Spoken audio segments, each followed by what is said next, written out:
In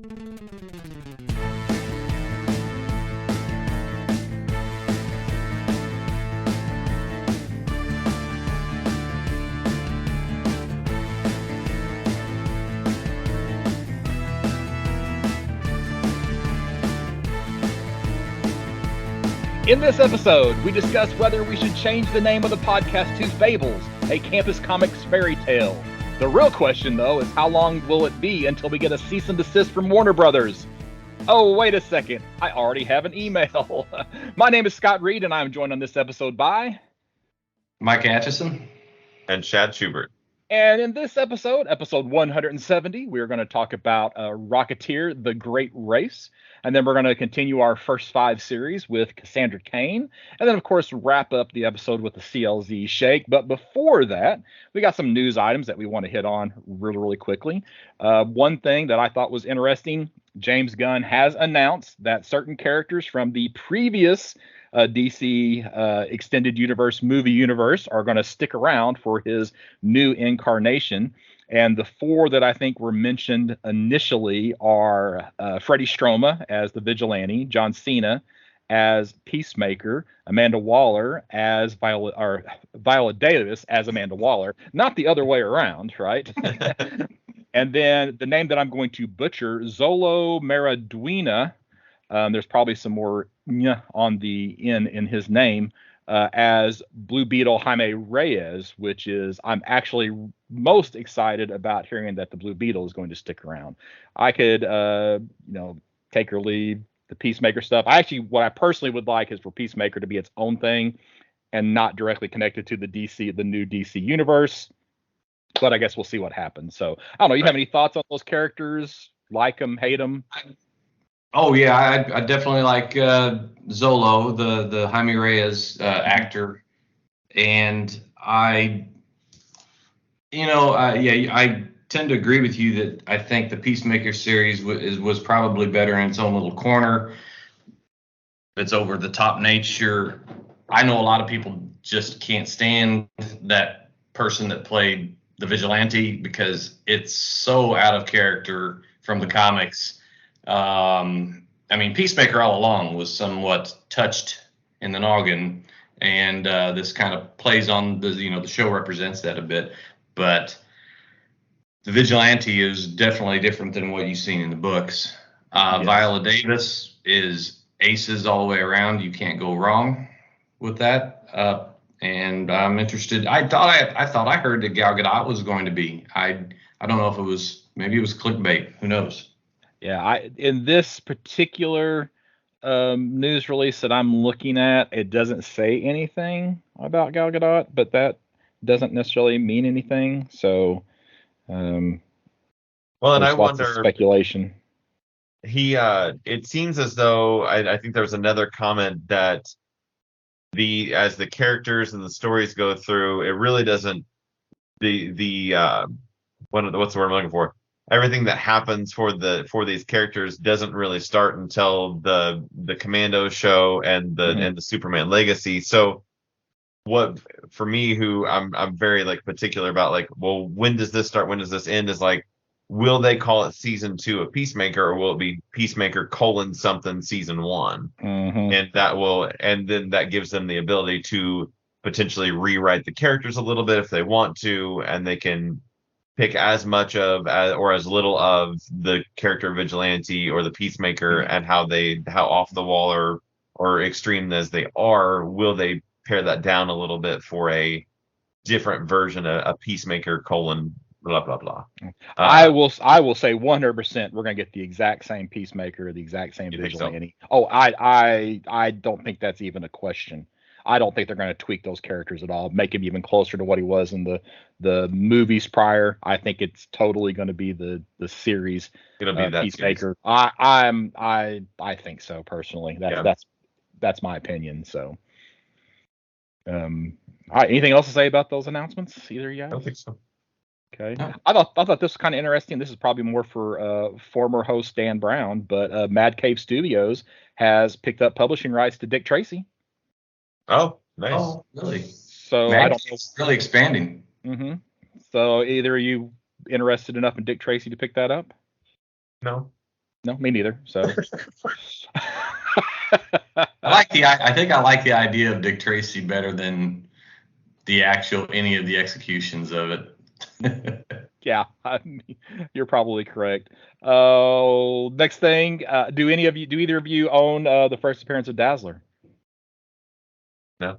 No, no. Well, that's a shame because apparently there's rumors tying Taylor Swift to playing Dazzler, and that book has shot up in value quite Oh, a I bit. bet. Yeah, so I'm actually debating selling my copy because I know probably in a year or two I could probably rebuy it for about half of what I sell it for. But yeah, so if you're sitting on a copy of the first appearance of Dazzler, now Yeah, is probably a especially if good that's time a to sell. false rumor. Like that's Hmm. if nothing comes of that, now is the peak time to sell that book for Yeah, sure. yeah, yeah. Wow. I'm not even going to talk about Peter Dinklage as the Toxic Avenger. I'm just going to move past that one unless some of you want to. As You the what wanted Avenger? the Toxic Avenger. Oh, you're He's in kidding. it. He is in the No. Toxic Avenger. Yeah. So okay, let's talk He's about it then. he's one of the characters in there. He's not the Oh, Toxic he's not Avenger the okay. himself. All right. No, he's Okay. not the Thank you for titular character. clarification. Yeah. No, I mean, and the screenshots I've seen or what they've put out there is like, I'll watch that absolutely. Listen to Looks this messed up and cast though that's been tied to this movie: Elijah Wood, Peter yep. Dinklage, Julie Davis, Kevin Bacon. Are all tied to this relaunch of this terrible trauma movie. Elijah Wood looks messed up. He looks really good for it. Is he playing the Toxic Avenger? No, I actually Oh, don't know okay. who's playing the Toxic Avenger. Oh, I didn't know. Hopefully it's Kevin Bacon. And I guess I don't know, that's probably and then of course I think the big news, right? Since we haven't talked about this yet, and of course links back to the intro, was Bill Willingham and Warner Brothers / DC have apparently had a bit of a falling out. And according to Bill Willingham, all of Fables is now in the public domain. So I can't imagine that's going to stick. But I don't know. Do either of you have an opinion about Bill Willingham's statement on Fables, or any clarity on what the problem was that caused this kerfluffle?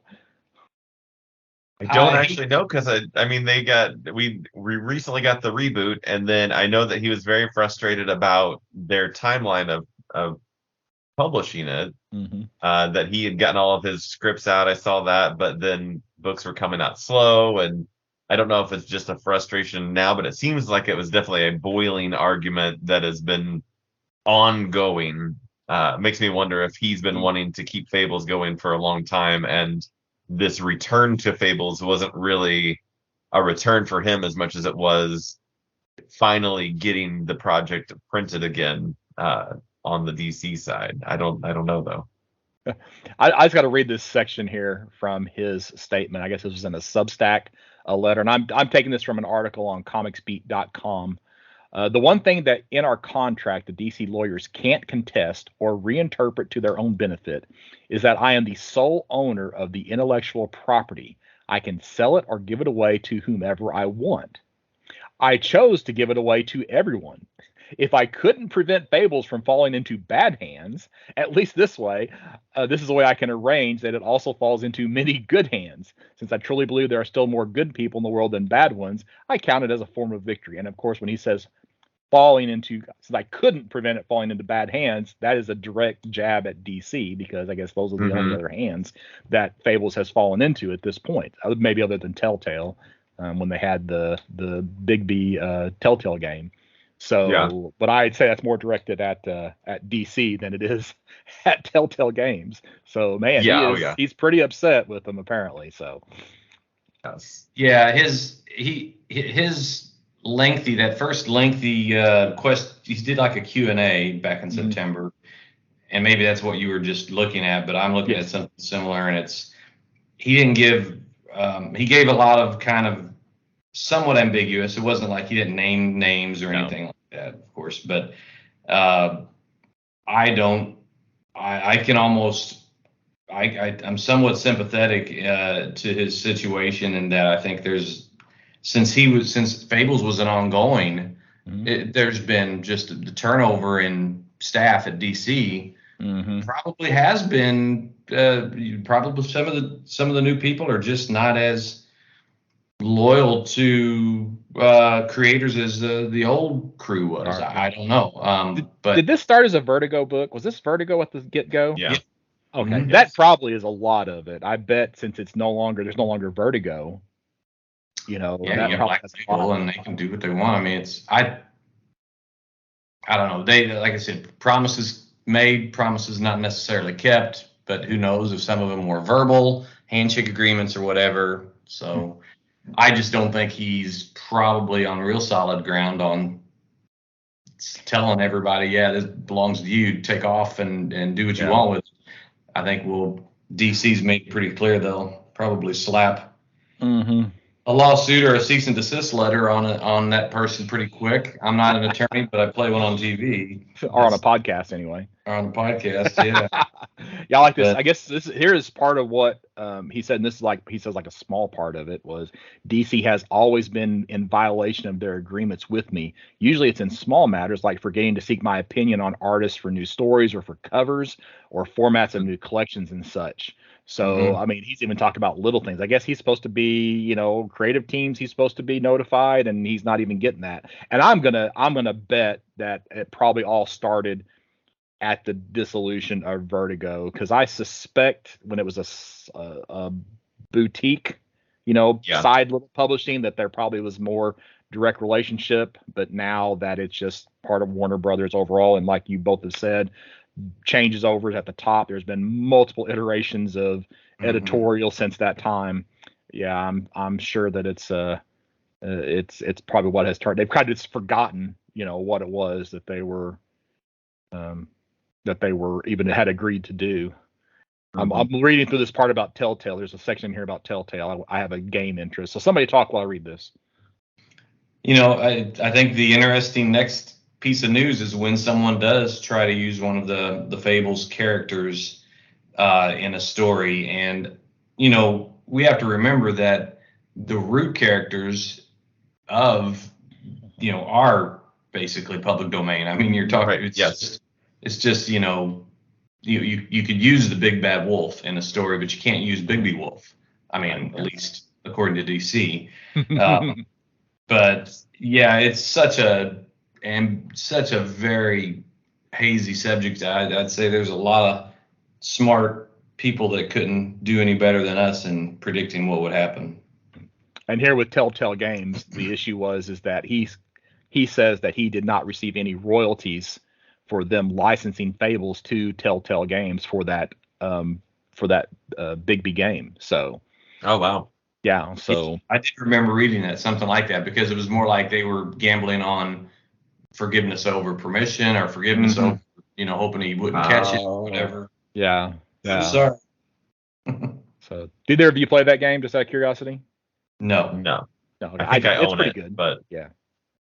It's just a kind of little quirky little adventure type game, point and click, not difficult, more story driven, but it was kind of fun. But if he didn't get any money from that is a shame. He deserves some. So, all right. Any final thoughts on this particular topic before we dig into the Rocketeer? Don't think so. No, but we do want to talk about a couple of comments. That is correct. We want to thank Eric from Longbox Review for commenting on a couple of episodes. We had, I think it was in episode 165, did we do Molly Danger? And I forget which of the first five, if that was the Wonder Woman first five or not. But anyway, the Longbox Review, Eric commented that he really enjoyed it because he's very interested in Molly Danger. He had bought the original book, loved it, and then donated to the second Kickstarter, but of course it failed.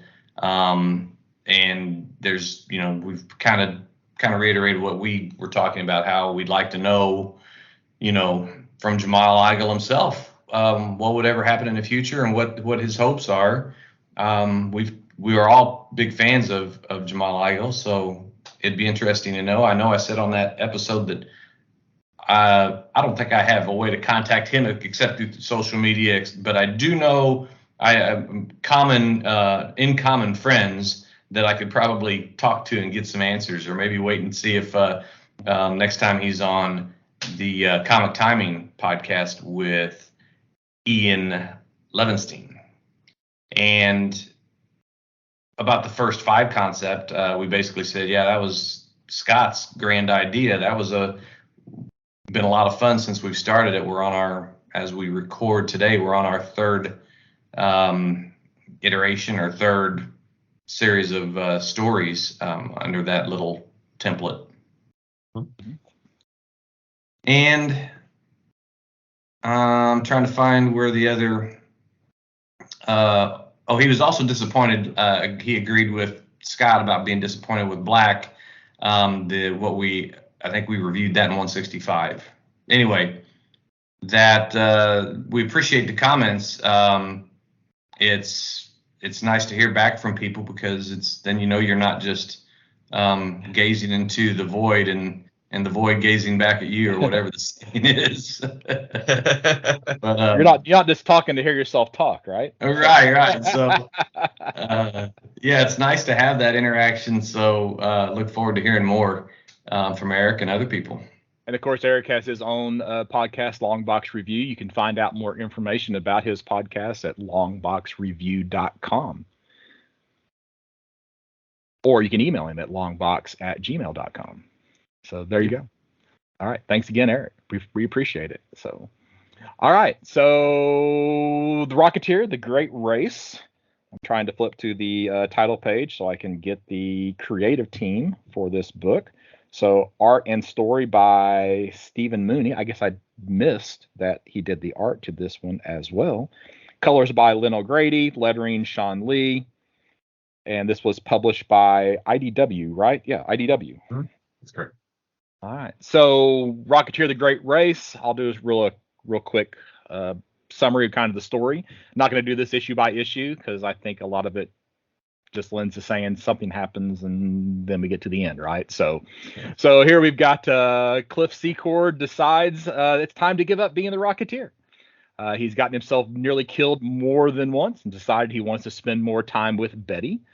Along comes an offer from a rich playboy, Delton Nicosi, to fly his experimental plane in a race to Europe, thus the Great Race. Cliff takes him up on this offer, and this time he actually has Betty's support for his decision, as she will get to go to and see Paris. This race, while it has multiple entrants, the 3 primary entrants to this race are Cliff, who is going to be flying Nicosi's experimental plane, Debbie Seville, who known as Deborah only to her father, a prior winner, and we actually learn later in the story that she is flying for the CIA as an undercover agent, trying to prevent the 3rd individual, the German, from stealing some planes. And of course, that 3rd individual is a German pilot. And of course, these events all take place in the World War II era. So the Germans are the bad guys, known as the Iron Baron. Leave it to say that shenanigans occur during the race, as Cliff is able to hold off the Germans, spies, and other undercover agents, rescues a kidnapped Betty as the Rocketeer, and keeps the bad guys from winning the race. And even though he doesn't win himself, Debbie Seville does come out on top as the winner of the Great Race. So any key points in this story you feel like I've omitted or left out? It's a pretty straightforward story, and it's very much in the spirit of the original books by Dave Stevens. Thematically and settings and art, even the writing, I think Stephen Mooney does a magnificent job with the art and the writing and pulling in that spirit. I think the coloring, it being done by another Irish gentleman named Lynn O'Grady, is also right in line with what we expect to see. Plot points though. We can go through other comments throughout the whole story, but I don't think you missed any big steps in how things developed. All right, Shad, you okay with that assessment? I can't think of anything that really was missed out on that one. All right, well, let's just talk about the art first, because so we have Stephen Mooney, and while he is multiple iterations better than what I can possibly do, he's no Dave Stevens. And he's definitely trying to mimic Dave Stevens, throughout this. And most of the time, it falls short. And in fact, it often looks like it's uh, almost like the images have been, digitally. You have an underlying image, you kind of do your skeletal frame, and then draw a new image over the top. They seem very weird. Yeah, they seem very static. I don't know if that's the correct word, but they're off, and I especially notice it in the Betty images more so than anything else. But it kind of is consistent. I guess maybe posed is probably the right way to describe that, but they feel very, very posed often throughout. Posed is good, yeah. Yeah. It reminds me of like when you see an adaptation of a movie and they take like actual like screenshots and they redraw the screenshots from the movie for the panels. Yeah.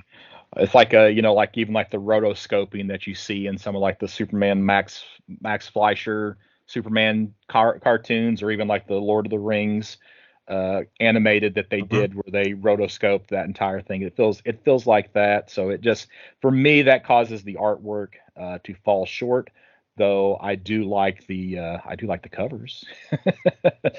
Well, it's a good thing my artistic tastes are not nearly as refined as you two, because I enjoyed the heck out of the art. I don't know. I think, there's a lot of maybe just a little trying too hard to homage, different characters. I think Betty is a good example of that. But I think, I guess I see what you're saying, because sometimes when, say, you have a comic that's, an adaptation of a movie, sometimes the likenesses are so much like the actors that it takes you out of it a bit. You don't want them necessarily to be exactly the same. So I guess I see it to a degree, but it did not discourage me at all throughout the reading of this. I've read it twice. I read it in single issues a year ago, and then for this review today, I read it online. So I enjoyed the heck out of the art. I look at the cover of the first issue, so you got this. I really enjoy this cover, and I'm assuming that this is Stephen Mooney here. Or no, wait a minute. Okay, now here it says art by Gabriel Rodriguez. Okay, so the covers are by a different creator. So this cover, outstanding cover, but then you go to like the second and third pages, where you've got a full splash page of the Rocketeer flying towards the screen, and then you've got the classic him left hand out, pistol up. That is almost certainly just a complete, that image was done by Stevens, that pose exactly. Yeah, that's practically a lift from some other production. Yeah, so that's kind of what just jumps out at me, and whether or not that was the intention or not, it just feels like that was a trace. It just really just feels like a trace to me, as opposed to the artist doing their own thing. Now it's clear that that's being a little bit overly critical, but I look at this, I can't even tell what page number it actually is, but we got this scene with Betty sitting on the bed beside Cliff. It's a few pages later, and it's like two different artists. They just pasted the Betty image onto the image with Cliff. It just looks so different than how Cliff is drawn. It just feels awkward to me. Yeah, it doesn't even look like they're looking at each other.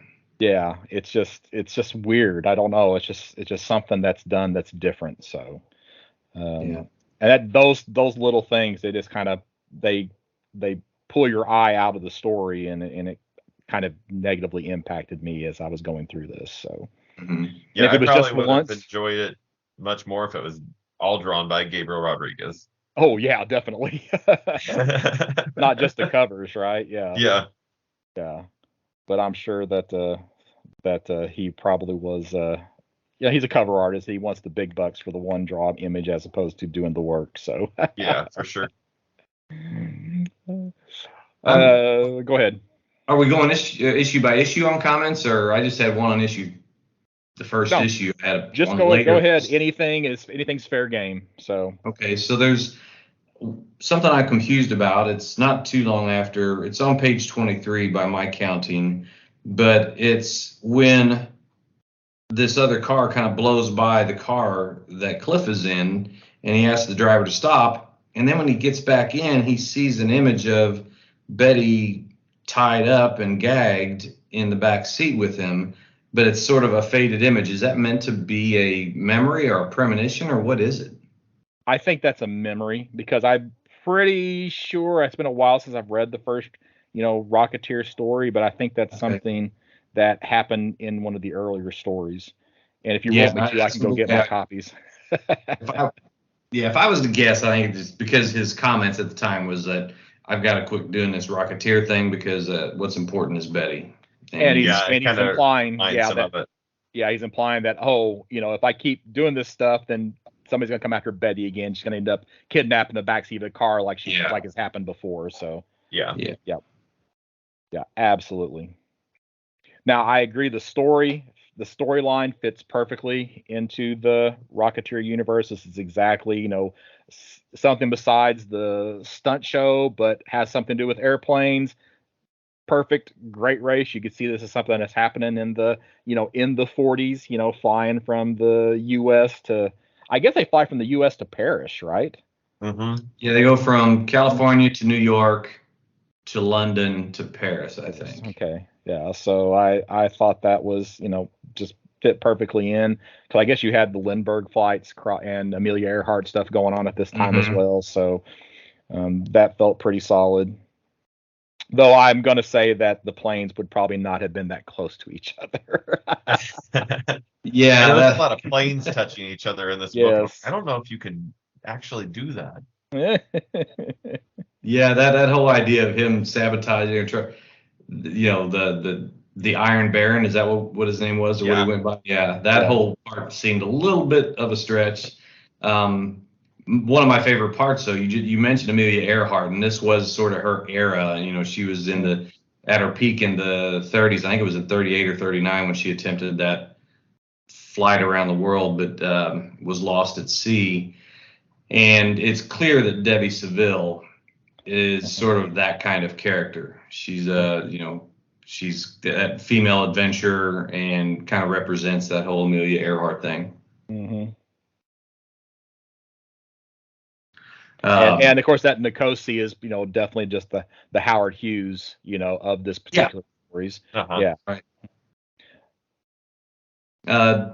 I noticed that, this had to be really, the setting was right immediately before World War II, because there was a German, Japanese, and an Italian pilot in the race. Mm-hmm. And they were all being members of the Axis powers in World War II. Obviously wouldn't have been taking part in a multinational type deal like this. But it's right, because of all the Nazi party stuff, that it's just on the cusp of, it's probably 37, 38, something like that. Yeah. I had to laugh, though. I did not expect, I'd forgotten that this happened when I read it the first time, that Cliff tried to cheat by putting sugar in the German fuel thing. Yeah. And then he finds out that he's basically Peavy calls him a maroon. That's a myth. That doesn't actually work. Yeah. And I guess I did in my intro incorrectly say that the Rocketeer, Cliff saves Betty, but actually Betty saves herself in this particular story. She's able to actually break free from her kidnappers, and nearly takes out Cliff as well. Whenever he does come in and actually try to rescue her, though I don't know that her heels would have been sharp enough to cut through 1-inch thick rope. That's a little bit of a stretch there. Yeah, Cliff's in character by being impulsive and not, even the Howard Hughes character, that Nikosi guy, he was telling him, look, this engine and the fuel has been developed to the injectors, and the firing all happens at a certain sequence. If you go faster than what that sequence allows, you're going to run out of fuel before the next stop. Sure enough, he runs out of fuel. If it wasn't for Betty and or sorry, Debbie and quick thinking and some aeronautic acrobatics. He would have done the Amelia Earhart in water. Definite suspended disbelief to be able to run a gas line between two planes. With nobody piloting one of them. Yes, exactly. As he's out of the cockpit holding that. He's using his foot. He got it with his foot. Let's go. How many hundreds of miles an hour? Yeah. I really like Debbie as a character, though. Thought that was a good addition to the cast. Or maybe not an addition. Maybe she's been around. I don't remember. I don't remember. I'm pretty sure she's not part of the original Dave Stevens story. Whether or not she was used in any of the Mark Waid, Chris Samnee Rocketeer stories, that I am not for sure about. But definitely a good character for any future Rocketeer stories. Peavy's the best too, because when they were in that cafe, I don't know if it was right before or right after the little tussle with the German, but Betty was kind of, no pun intended, peeved because she wasn't the center of attention whenever Debbie came in. And Peavy pretty much told Cliff, don't worry about it. Betty's kind of used to being the center of attention, and just so happens that Debbie kind of took her place in this group. So I got a kick out of it. I just like his down to earth fatherly advice. So I really don't have a lot to say about this story. I pretty much said most of what I wanted to say. I think I liked the Waid Samnee stories better than this one, just kind of as an aside. There were 2 Waid Samnee Rocketeer stories, if I remember correctly. And what was funny, I didn't discover those stories till quite a while after they'd been published, so I had somehow missed them initially. So, either of you have any additional comments? I'd like to see another, this come out or there be a sequel to it. I'd like to see what that particular mineral that the trophy Nikosi was after really was. I'd like to see what the Americans do with the Nikosi 5000 plane and the fuel technology. That was sort of like the Americans' prize. Basically, they got that basically because Debbie, who worked for them, won the race. Cliff got to keep a little bit of the fuel for his rocket, so I'm interested to see if maybe Peavy can reverse engineer that fuel and maybe power up the rocket a bit. It seems like there's potential for a sequel. Yeah. Absolutely. So multiple epilogues. Yes. Yeah, the fact that there are multiple epilogues makes me think that they at least have an idea they want to keep it going there. I guess it's probably the bigger issue is, will IDW be around to tell the next story? Yeah, because have they done any more Rocketeer since this one? Because the trade came out in like February of this year, so I didn't know if they've. I've not seen any solicits. I usually will notice a Rocketeer solicit or in one of the catalogs, so I'd say they probably want to do something maybe once a year or something like that. So maybe towards the end we're getting close to the end of this year. We should have actually seen something, right?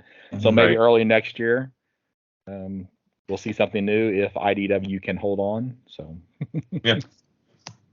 One thing, one last comment for me is that I think that this story did a good job. That I forgot his name again, Stephen Mooney. Stephen Mooney. That last page really kind of represents the spirit of what Dave Stevens always was about, was the romance and the romanticism between of Betty Page, in real life, and then as she was represented in the pages of the Rocketeer book. And I thought that last page was a nice way to wrap it up. It's a big love affair between the two of them, no matter how much trouble he gets himself into, and she usually tolerates it, and all's well that ends well. So, all right. Any grades for this? Anybody want to grade? Sure, I'll go first. Okay. I am not I don't know much about Rocketeer, so I went into this as a complete outsider, and not really knowing much or having any kind of tie into it. So thought the story was pretty basic, pretty surface level. I don't want to say completely predictable, but it was like, okay, I see where this is going.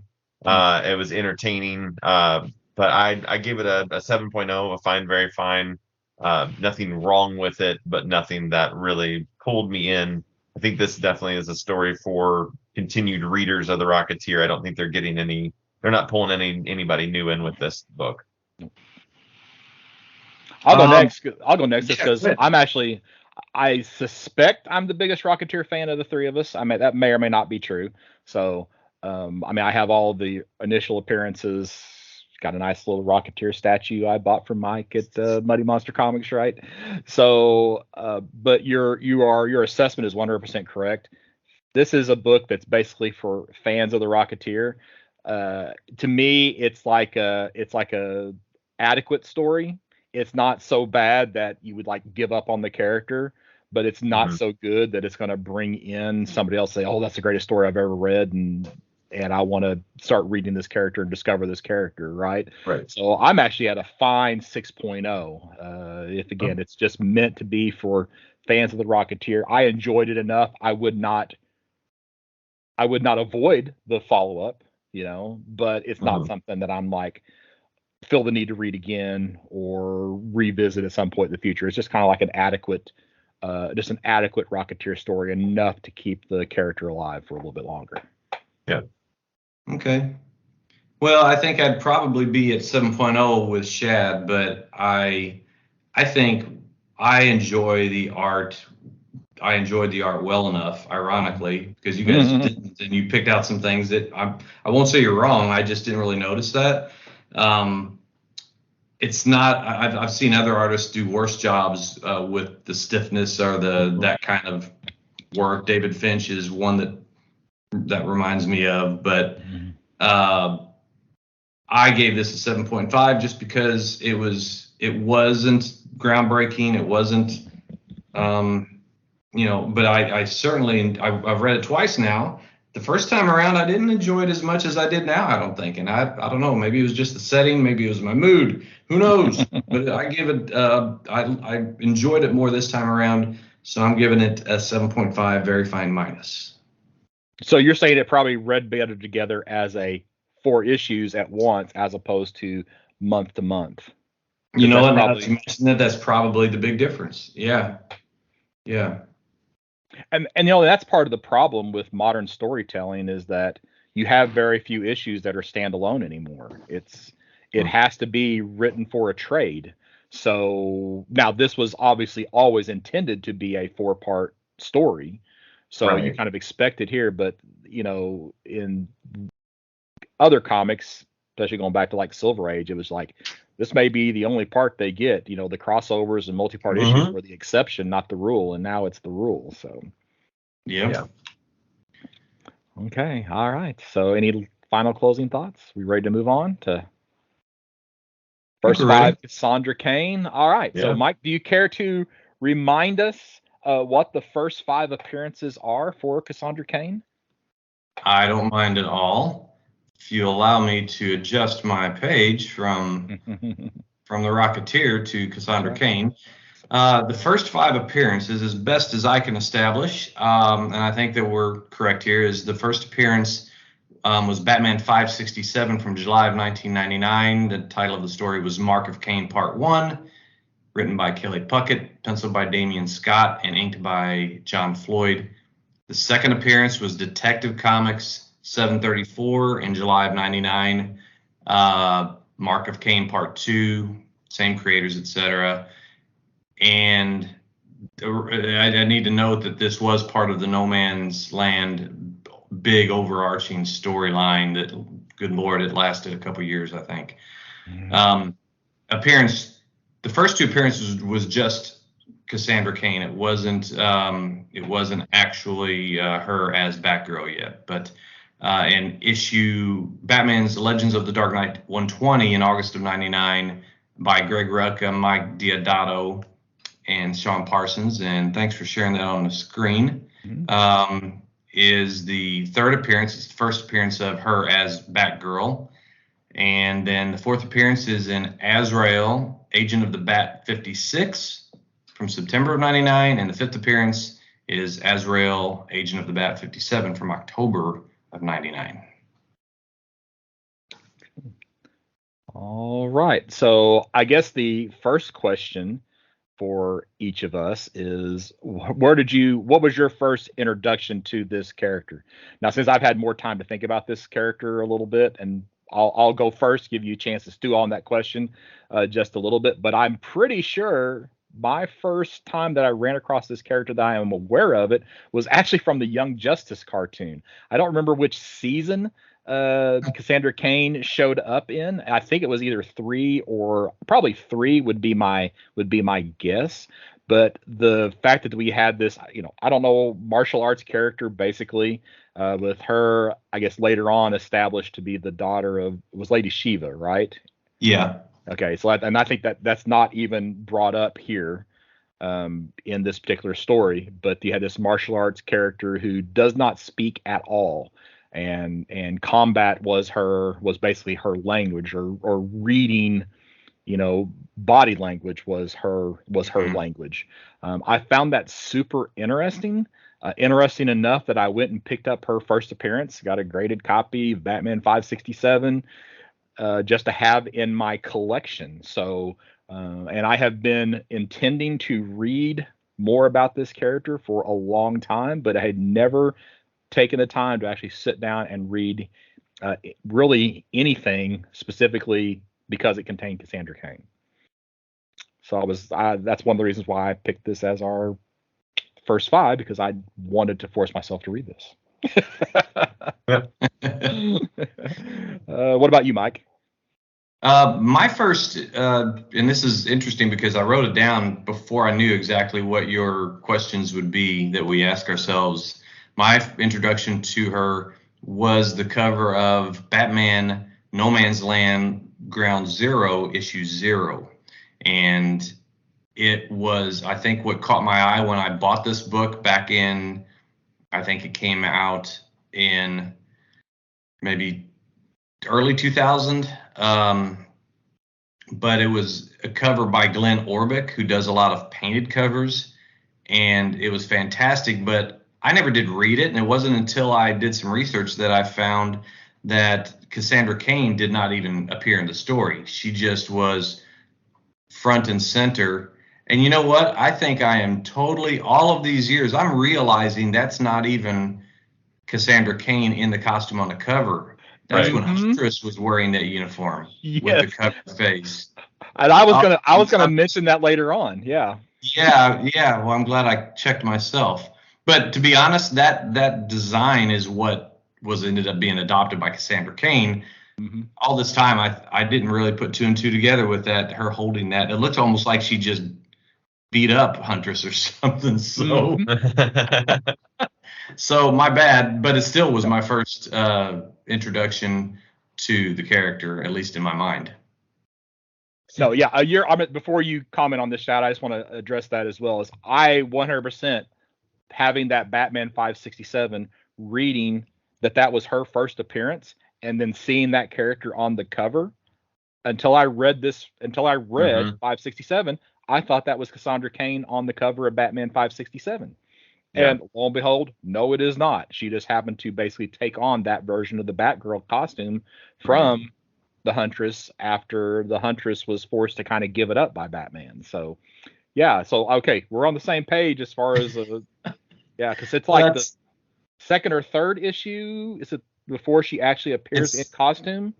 It's the third appearance when she appears in costume as Batgirl. Yeah. Yeah. And they don't address it right away. Like if you're just reading these 5 issues and you read 567, you're reading it almost as like, okay, is this like a flash forward where you see her in the costume, because you don't know that it's Huntress in there if you're just picking up 567. Mm-hmm. Yeah, at the time when I was reading those actually this morning, I didn't pick up on that I was wondering that same thing, is why she was in the issue, or at least that costume was. I didn't know it was Bertinelli. And I think at that point, it wasn't until the end of 567 that you actually learned that it was the Huntress as Batgirl. But again, I'm making an assumption there, so because I didn't read the stuff prior to this. So yeah. All right, so Shad, what was your first introduction to the character? Mine was a little more recent. It was the Batman and Robin Eternal series that they did, like the weekly back in 2015. Cassandra Cain was one of the many characters that they brought in for those massive weekly books. And I think that has to be where I at least remember reading her first, was in that book. Yeah. Okay. Right, good deal. So, all right. So, what are your initial thoughts on the original version of the character? So, who wants to go first on that one? We'll just stay in the same order. You can go. Right. Okay. So, all right. So I basically felt like the character has changed a little bit. But I really enjoyed, this version of the character where it's something different how the character communicates. That requires a much better writer and artist to get that across to the reader. Here we have Cassandra Cain basically using, at best, I think she gets out one-word statements. Mm-hmm. She doesn't have any sentences. So I think that's part of what's interesting to the character. I wish that they would, I guess some less adept storytellers have to have the character say more maybe than what is necessary, just so they can get a point across inside of a panel. So I really think that Cassandra Cain is a character that has to be in the hands of a really good writer to be used how she was initially envisioned, I guess is how I'll leave that. So yeah, Mike, what about you? Well, if my initial thoughts going back to the first time I seen that cover that I thought was actually Cassandra Cain in this costume, I'd say it's the design. I liked the fact that it's the typical bat costume with the cowl, the black and gray with the yellow belt and the bat emblem on the chest. But where the face, the mouth, the nose, and all that would actually show is covered, like stitched clothes, being representative of, if not her muteness, her inability to necessarily, or her deprivation of speech and human contact as a child, keeping her from being able to, speak complex thoughts. But the idea though behind that she used that as a strength in her skills was, I thought, outstanding.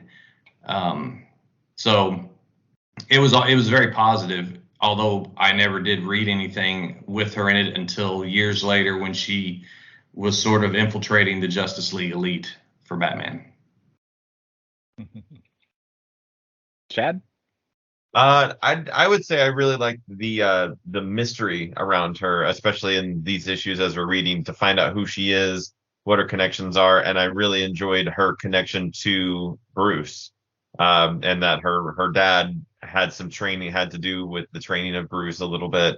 That was definitely some cool parts of the character's kind of origin story that I definitely did not know before. Yeah. Now, so I guess maybe either I didn't read deep enough for this part, but is that her biological? I thought her biological father. It's her adopted father. Oh, is it adopted? Okay. No, I'm asking. I'm not making a statement. I'm asking how. Oh, I got you. Remember? Do we remember how? How that is? Is that I knew it was Lady Shiva. Well, stated in this book, in these books, but I don't know past that. I have a note here that I don't know. I have found reference that she is listed as the daughter of David Cain and Lady Shiva. Okay. David being an assassin that actually spent time training Batman or Bruce Wayne when he was younger before he took on the mantle of Batman. So I don't recall ever reading any stories with David Cain. So honestly, I don't know if he's an adopted father or if he's the biological father of Cassandra. I'm assuming that he is the biological father. Okay. I don't know, and I probably should take 20 seconds and do a search and find the answer to that. But I'm on it right now. Okay, that'll give me something to look at later on. So one thing in that first, yeah, I was just gonna say one thing in that first issue that drove me crazy, the Batman 567. This was in the era, and I don't know if they first showed up JLA or where, but Batman had these little spiky things on his shoulders. And the way that Damian Scott draws them in the first two stories was so over the top. I thought that makes no sense at all. Do you know what I'm talking about? Those little pointy things that look like half a batarang sticking out of his shoulders? Mm-hmm. Yeah. One of my least favorite costume things with a superhero I've ever seen. David Cain is her biological father. Yeah, and I found that too. And actually, one of the articles that I was looking up at the time, it was right there. So there we go. At least Very I remember messed Lady up story Shiva. where he was selecting her mother based on who he could find that was the best candidate to bear the perfect child for him to train, and killed her sister because the sister was holding the woman back, and then made her bear his child, and all crazy stuff. Yeah, and Lady Shiva has such an. I mean, she showed up in Richard Dragon of all places. Was her first appearance. So Okay. Yeah, she's been around a while. Yeah.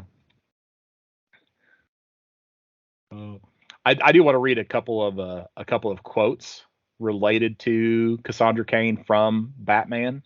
So the first one is, apparently Batwoman at one time asked Batman who would win a fair fight between you and Cassandra Cain, and Batman's response is, I'd lose. Oh, really? Yeah. And then another one is, with this again, is Batman commenting on Cassandra Cain. She was perfect, not good, not better than expected, perfect. I would have surveyed the room before charging in. She didn't have to. Her strange trading enables her to read opponents. Body language is a real language for her, her only language. With one glance, she already knew what they just started to think about doing. The fight was over before her feet touched the ground. But that's not what impressed me. Those people were scum, cold-blooded killers.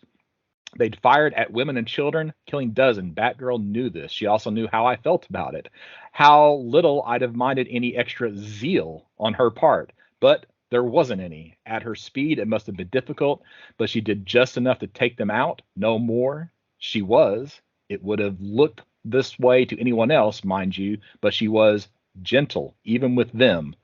Perfect. So high praise from Batman. So yeah. What did you think of the art in the first couple issues? Oh gosh, I was so focused on finding Cassandra Cain that I didn't pay super close attention, but I think I remember liking it. Yeah, it reminded me of either Andy or Adam Kubert. Probably Andy. Oh yeah, the style, and I didn't mind it. There were a couple things that were put off or that were off-putting, but mostly I liked it pretty well. It was very typical of the time, I think. Yeah. Oh yeah. Oh yeah. I remember liking it better. Origin story, though. I mean, I like the way they kind of blended this into the overall.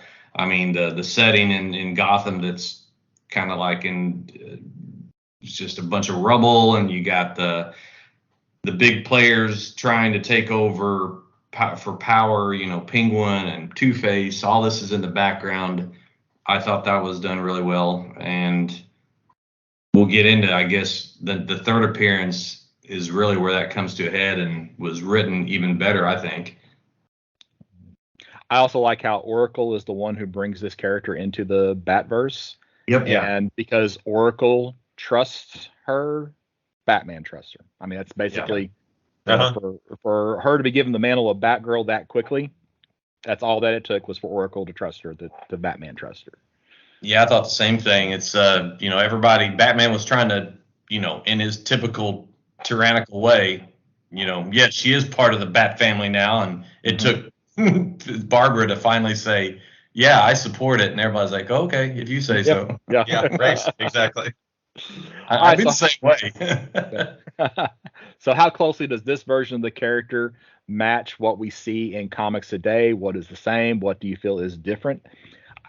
Again, I haven't read a lot of recent Cassandra Cain, so to me, she's basically the same, other than the fact that she's been given a slightly larger vocabulary, which I think would be a detriment to the character because now in her brain, she's not only recognizing, she's dealing with what people say plus what their body is telling them.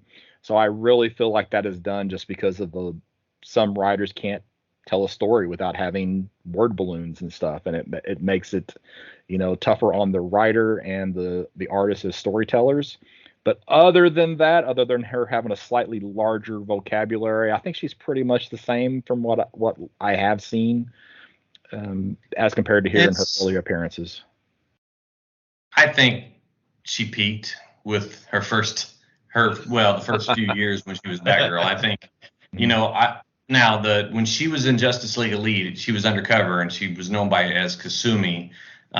So that I don't know that really counts as another alias for her. But when in the Batman Incorporated era, she was Black Bat. I did not like that design at all. And Orphan, I just don't like the name. It doesn't make sense. I just think it's too cutesy. I did like some of the stories where her and Stephanie Brown were, Stephanie's in her spoiler, identity.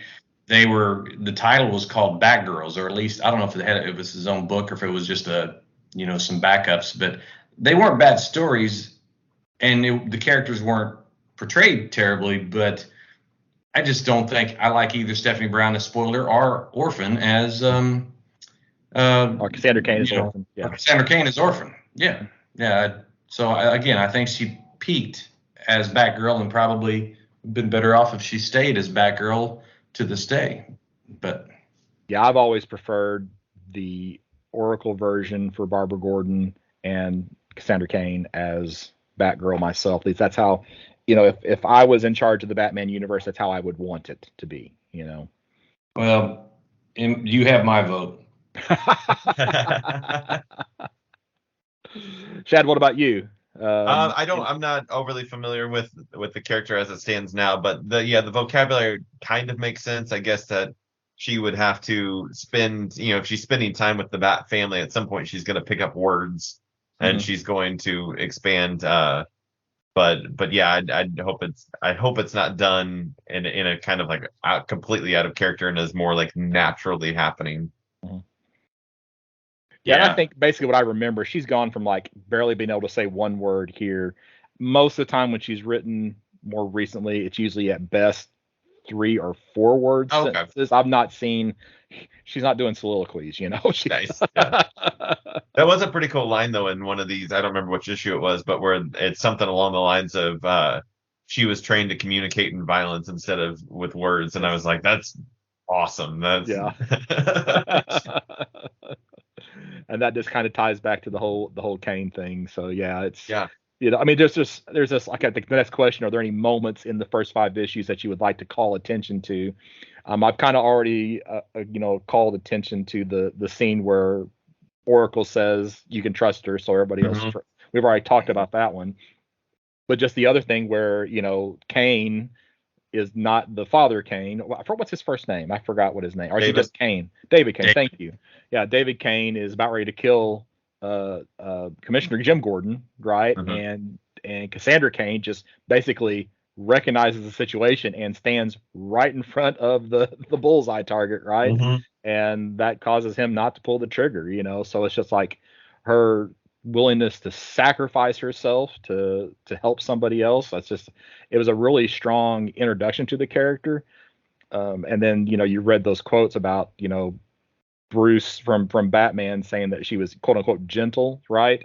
It's not not what I had expected, with her training as a killing machine, right? But she has this no killing policy, which I don't know if that was adopted later from from Bruce Wayne, or if that's something that she had at this point moving forward. So Right. Yeah. those were some standout scenes. And I guess the last one I'll mention is back in the Azrael books. They're kind of going undercover into these gangs. Well, he's supposed to go undercover and she's supposed to be the support because she's in the Batgirl costume. But Azrael's talking to her and she's like, she pulls a Batman. She's just gone. She's Yes. she's just not standing around anymore. And it's like he's standing there talking to himself. But and she goes and gets the work done while he's in trying to infiltrate. Steals all the guns. And I like that use of the character. So Mike, any moments from these other issues that stand out to you want to mention? I mean, I was least looking forward to reading the Azrael stories, but I was surprised that I liked them pretty well. This was later in Denny O'Neil's career, and I wasn't sure how he would write it, but I think he was editor as well. If not, he had been editor recently of the Batman books. The art was pretty decent by this Roger Robinson. I don't think I know him, but pretty much I like the idea of, I had Leslie Thompson in the story. It was basically, it's just a dog eat dog in Gotham, and all that devastation. And Azrael, I didn't know that I always thought he just had this flaming sword or something. But apparently when he put on the costume, he became more of a violent and powerful character than without the costume on. So it was all, I guess, powers that came from the costume or from whatever. I don't know what the actual source was. I never read any Azrael. I didn't either. And I actually, whenever I was reading this, I interpreted that as a psychological problem that the character had. It's like almost split personality type of, when he had the costume on, that's when his other personality would come out.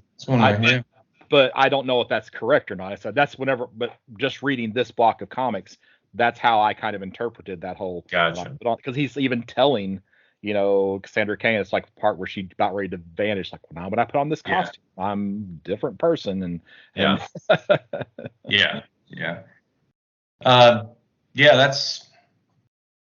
was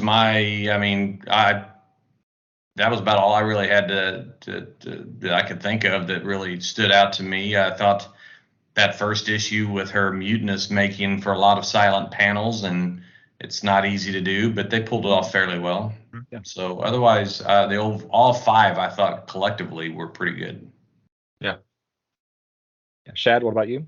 There was a point where Cassandra is being confronted by Bruce as Batman, and it shows like her modeling the same training techniques that he had learned when working with David, and they kind of back and forth, and that's kind of how he figures out that she is the daughter of, or at least is trained by the same person that he was trained by. And I thought that was really cool, the back and forth of those panels.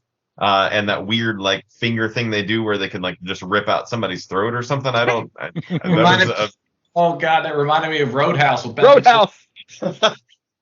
I love that movie. It was so bizarre, but I was like, all right, this is a thing. So that definitely stood out to me, that kind of whole Bruce piecing together all of those connections. And then there was one spot that has nothing to do with her whatsoever, but it's like the first page of the Batman or the Detective Comics 734, where he's reading the lips of Two-Face and whoever Two-Face is talking to, but it doesn't show that, and he talks about putting the bullet in the head of somebody, and I was like, that's completely out of character for Batman. Then the next thing shows him like he's reading lips and just talking out loud, and it's not actually his thoughts. That threw me off for just a problem. Like what? Yeah. All right, so I guess the last thing is, do you plan to seek out more stories with this character? Is the intro, enough for you to, want to seek out this character? And I do still find this to be a very interesting character. I'm not haven't been picking up any, Batgirl books. I think I would prefer to have a solo title where it's just her, and they've always put her in with another character, I feel like. And I think it's primarily because of the character itself doesn't communicate a lot. So I think that they feel like they need a point of view character or something. So that's why she's always in like a team up book. But I could, I harken back to the G.I. Joe silent issue for Snake Eyes, and I would love to see a Cassandra Cain silent issue or series, where it doesn't have to be no word balloons, but it could be very limited, and it would rely on good storytelling from the artist to actually get the story across. So, but yeah, I'm not going to turn down a book with this character. I've just got to decide if I actually want to pick something up. But I do still like the idea of this character, and I think this is a super cool character. Well, Mike? I think that the unfortunate part is the ship is sort of sailed now that she's developed, her ability to speak. It kind of took away some of the specialness about her character. So they'd have to have a crisis or something to roll back to roll back a few years. But I don't know that I would go seeking any out, but I would like to see her again on the big screen. She was actually, I think, the only Batgirl that we've ever seen on the big screen, because she was in Harley Quinn and the Birds of Prey. Now, that wasn't a great movie, but I would like to see this character. Maybe that'd be a way to see her in that original role of not being able to speak, or at least not, not trained to speak, and to use the other powers of communication that she has. I completely forgot that she was in that movie. Yeah, that was a pretty forgettable movie. Really. It's a very forgettable movie, yeah. Because there was 4. There was Harley Quinn, Huntress, Black Canary, and then Batgirl. Okay, was she in costume as Batgirl? I don't think so. It was more like one of them hoodie type thing, just kind of like just jeans and a hoodie or whatever. I don't remember. It makes me want to see if it's on Netflix or on. Well, it'd be on Max. Yeah. I'd like to maybe pull it up on my iPad tonight. Okay, or save it for the flight home. Yeah. You'll need something to do on the flight home. So that would be a good flight home movie. So, It would. Yeah. Actually, Cassandra Cain's the only Batgirl to have her own ongoing title as well. Huh? Really? Yeah. No, because Barbara Gordon Batgirl has had an ongoing title. I mean, she had the New 52, Gail Simone. She was, I should say first, is what I meant to say. I'm sorry. Okay. Yeah. All right. Bad choice of words, but she was the first. Yeah. Okay. All right. I was gonna say, yeah, she's not. There's definitely been a. I was still thinking only as part of the movie thing, but it meant to be the first, because it was much later, before you had, of course, Birds of Prey, where it was Oracle and Black Canary primarily, and you had all kinds of other side female characters join in. But then, later I guess you think of Gail Simone's, the Batgirl of, what was that town she was in when she was in the purple? It was after she got her ability to walk again. Her spine was healed. Well, that was part of New 52 relaunch. Yeah, right. But I don't remember what town. I assumed it was Gotham, but I guess that's not. No, I just reread that too. Is what's bad. Oh, it was called the Batgirl of such and such place. Okay. Oh, brother. All right. Burnside. Batgirl of Burnside. Burnside, yes. Thank you, Chad. So, Chad, do you plan to seek out any stories with this character?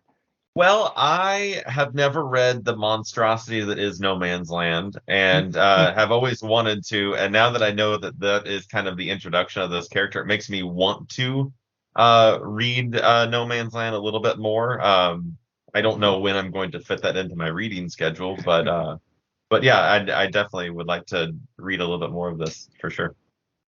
Well, I'd forgotten about that Batgirl solo title. I'm glad you said that, Mike, because I'm gonna start reading that just when I have the DC app open, and I'll just put the first issue, and because that went for 70 issues, it went for a while. It's pretty hefty. Yeah. Don't see that anymore. Yeah. It's funny. I've got where I have, on Skype, they have that little pop-up image, like whoever's talking sometimes goes into the pop-up image. Yeah. Well, right now that pop-up image is over the top of your camera mic. So like every time you lean over there to your right, it's like you're looking around that little pop-up thing. I should have. Hold on, let me screenshot. I need to screenshot that. And where's my print screen button? Hold on, I'm gonna have to open up the snipping tool because I can't find I'm on a laptop and I can't find it. So there we go. Oh, when I do that, it gets rid of the overlay. So never mind. All right. Oh no. Yeah, that's a shame. So okay. Take a photo with your phone. Yeah, no, I'm not gonna go that route. I couldn't find the print screen fast enough, so it's hidden from me on this laptop keyboard, so it's not where it's supposed to be up here in the upper right. All right, well, we want a CLZ shake. Shake it up. Shake it up. All right, I haven't got my app open, so I'm gonna have to do that. I've got mine locked and loaded. Well, why don't you go then? What we got here? Oh, this is the Lego Ninjago Garmadon issue That's a new 5 one, right? specifically. Yeah. Yeah. This is when Image took over the Lego license, which was cool. I was a big Lego magazine kid. I actually still have a Lego magazine subscription, but you have to have a kid to do that. So I have my cat's name as who gets the subscription because I was not eligible, unfortunately. Seriously? Yeah. You have to be a child to receive the Lego magazine. I mean, I guess I could have lied, but I already had a Lego account as an adult, and so I was like, well, it'd be real funny if the cat got some mail. Is it free? Yeah, it's free. Oh, Yeah. that's why you had to be a kid. Okay. All right. Yeah. But so I always liked the little comics that were in the Lego magazine, and so this is just the bigger version of that. Though I'm not a big Ninjago fan, it was nice to see a comic of Legos is pretty cool. So this story wasn't horrible. All right, Mike, you want to go? You want me to go? Go ahead. All right, let's get this in front of the camera, see if we can get the glare off of it. Oh, big surprise. Okay. So we've got ROM. ROM issue was at 48. So, yeah, that's about 2/3 of the way through the run. Bill Mantlo is still the writer. I'm trying to remember if he wrote all the way to issue 75 or not. And I remember nothing that happens in this story. But I will be reading this again soon. This won't be in the first omnibus, but it should be in the second ROM omnibus whenever that gets solicited, of the, I suspect, 3 that are going to be solicited. So I am going to I'm planning on reading this. Actually, I'm hoping that it's going to be on the Marvel Unlimited app, so I can just read them all on Marvel Unlimited. So yeah, reading out of those omnibuses is a little rough. They're too heavy, and yeah. That's more of the omnibus things are more of a pride of ownership as opposed to actually reading the functionality is not there. No, it is not there. So yes, that's definitely for the bookshelf, not to be read. So all right, Mike. Okay, we have Flash. This would be volume 2, the Wally West volume, issue 10 by Mike Barron, and Mike Collins is the artist. Cover artist is Steve Lytle, and it's from 1988. Bought it either through Westfield subscription service, probably, I'd say. And it introduces a new character called Chunk, who is Chester P. Runk. Just a kind of a big, heavy-set guy. He's just a chunk. Okay, is that before or after Goonies is what I want to know. Right. Oh, it had to be after Goonies, yeah. Yeah, so this, there's nothing really too overly interesting about this, but I do remember buying it. All right, so I'm gonna absolutely. I guess we need to decide this because we didn't talk about this before. Do we know what we're going to talk about on episode 171? Oh yeah, it's going to be previews. So we're just going to wait for previews. So okay, so there you go. So previews. So done. Done. All right. So next phase will be coming out early October. So a little bit before we get to the next episode after this, week or two at least. depending on when somebody takes the time to get it posted. So. All right. So, Mike, if somebody wanted to reach out to you beside podcast@bergcomics.com or through the Facebook Campus Comics Cast page, where would they do that at? It would be at Mike Atchison 5 on Twitter /X. I guess I could just say X now and just give up on saying Twitter. And also my own personal email is m.atchison90@gmail.com. All right, Shad? You can find me on Facebook at Shad Schubert, SHAAD SCHUBERT, and check out my band Shad and Thomas for music and new shows coming up in the area. And I'm Scott Reed. You can find me at bergcomics.com, BURG comics.com, which has links to social media and my eBay store. And we'll be back soon with Next Phase.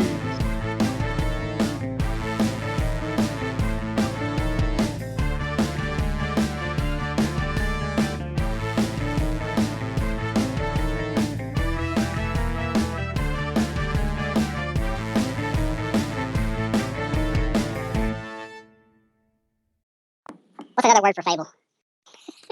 Fable, like a fairy tale. Fairy tale, yeah. I was going to say parable, but that's more of a moral story.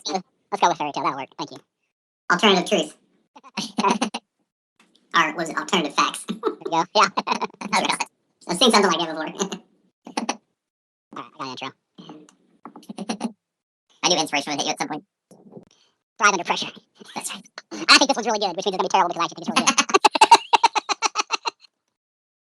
Spider-Man freshman year casting, animated. Gen V's getting a second season. Kevin Hart picked up Ranger Stranger. James Gunn has resumed writing Peacemaker season 2. Okay. As if he wasn't working on it already. I'm sure when they said writer's strike, I'm sure all pencils went down.